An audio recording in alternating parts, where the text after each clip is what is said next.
I never thought I'd be that person, the one caught cheating, the one living a double life. But life doesn't ask permission before it changes. It started innocently.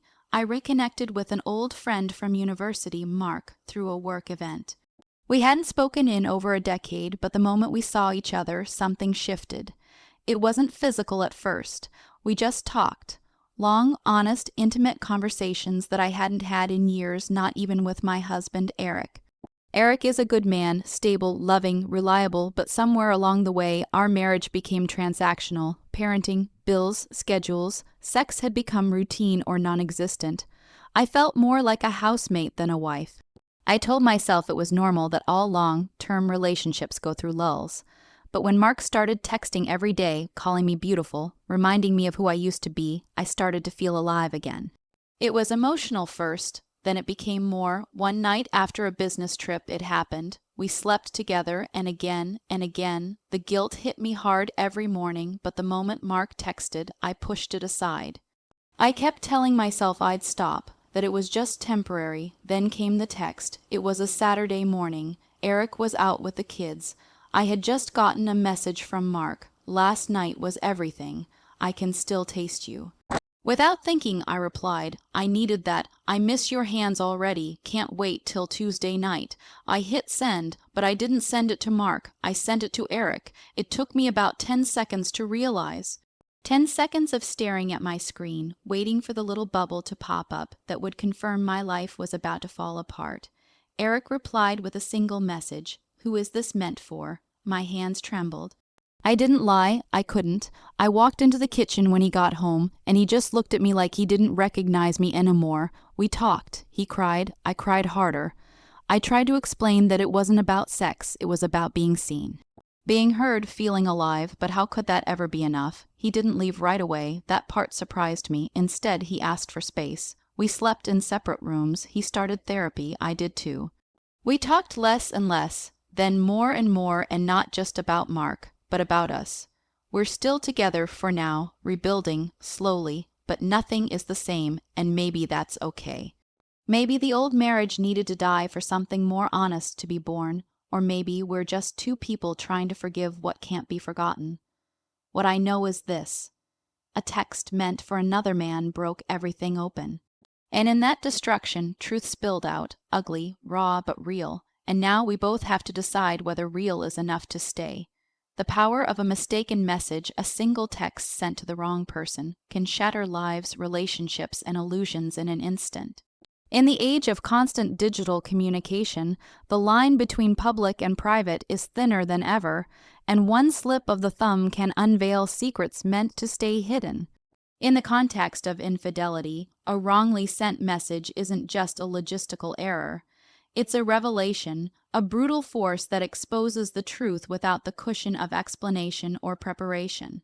When someone sends a text intended for a lover, but it lands in the hands of a spouse, it bypasses all the emotional justifications, heft, truths, and internal rationalizations. The message lands raw and unfiltered, often expressing passion, desire, or emotional connection that is glaringly absent in the marriage, and suddenly, there is no turning back. This kind of accidental exposure is particularly devastating because it robs everyone involved of the time to process emotions gradually.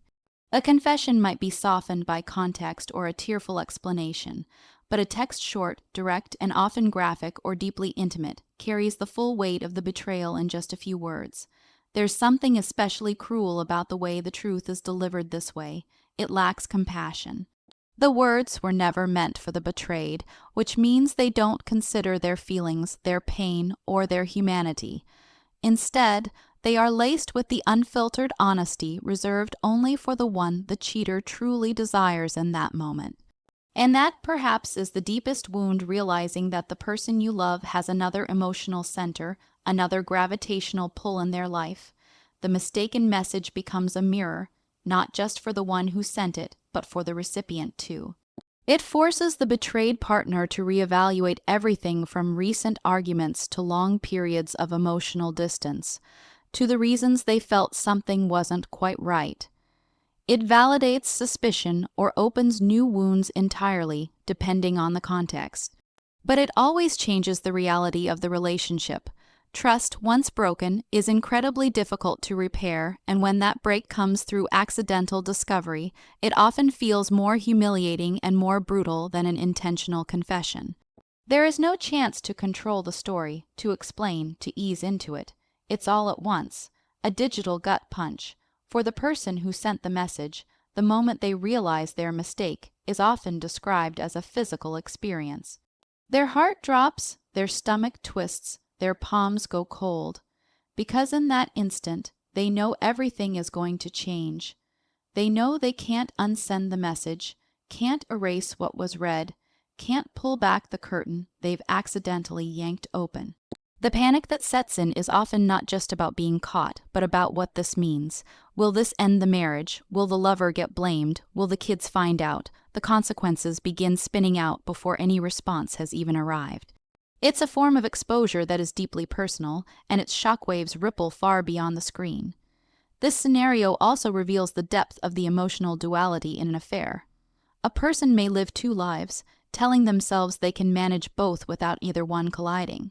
But a mistaken text collapses those illusions. It drags both lives into the same room, forces confrontation, and demands truth. It is this collision that becomes the turning point either toward repair, destruction, or separation. And while such exposure may lead to honesty and necessary conversations, the trauma it causes often leaves scars that don't easily heal. In real-life cases, this exact scenario has played out more often than many people think. From messages sent while half asleep to phone contact lists mixing up similar names, the most private words end up in the most inappropriate hands. Each case may differ in its details, but the emotional fallout is the same: confusion, heartbreak, anger, betrayal. The person who reads the message sees not just words, but the emotional life their partner has built with someone else. In those few lines, they're given a front row seat to a world they were never supposed to see, one that proves the affair isn't just about sex, it's about connection. And perhaps that's the cruelest truth of all. A mistaken message doesn't just reveal infidelity, it reveals that the cheating partner gave their emotional self, not just their body, to someone else. And that kind of exposure, accidental or not, changes everything. Emotional infidelity creates a web far more intricate and painful than many people realize. While physical cheating is often easier to define, emotional affairs blur the lines of betrayal. They involve deep conversations, inside jokes, mutual support, and most dangerously, a level of emotional intimacy that should belong to the primary relationship. When someone shares their fears, dreams, and vulnerabilities with someone outside the marriage, they begin to build a version of connection that directly competes with their committed partner. This kind of betrayal doesn't always leave lipstick on a collar or unfamiliar perfume in the air. It hides in late-night messages, prolonged eye contact, and a craving to confide in someone who isn't the person at home.